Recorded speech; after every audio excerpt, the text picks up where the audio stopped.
দিয়া জান্নাতে যাবে এই উম্মত। অন্য উম্মতের কথা জানি না আমি, এই উম্মত এক নেকি দিয়া জান্নাতে যাবে। নবীর একটা আদর্শের কারণে জান্নাতে যাবে। সিরত মানি আদর্শ, আর এটা আমরা কদমে কদমে মুহতাজ।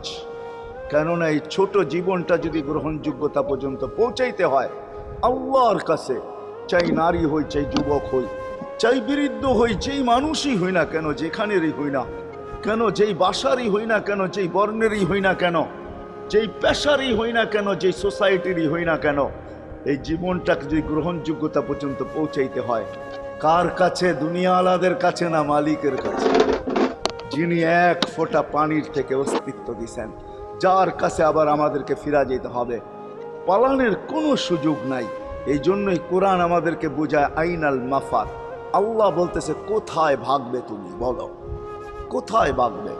কবির কথাই সত্য, যদিও নাকি পালাও তুমি আকাশেতে লাগিয়ে সিঁড়ি, সিঁড়ি লাগাও যদি আকাশে চলে যাও, তা আল্লাহ বলে তোমার বাগার কোনো সুযোগ নাই।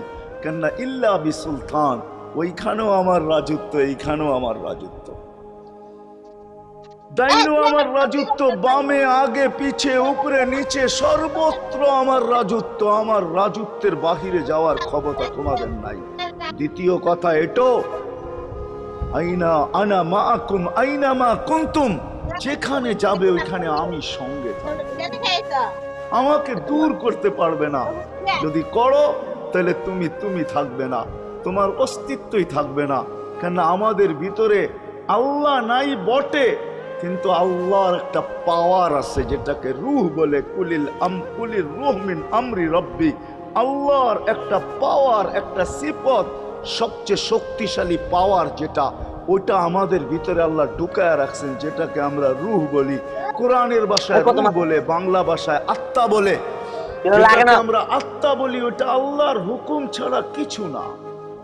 আল্লাহ বলে ওটা মনে করে নাও আমি তোমার ভিতরে আছি, কেন এটা আমারই জিনিস। কুলির রূহ মিন আমরি রব্বি, আমাকে পৃথক করলে আর তুমি থাকবে না। তখন তোমার চক্ষু থাকবে আইন লা তানজুর, তোমার চক্ষু থাকবে দেখবে না। উদুন লা তাসমা, কান থাকবে শুনবে না।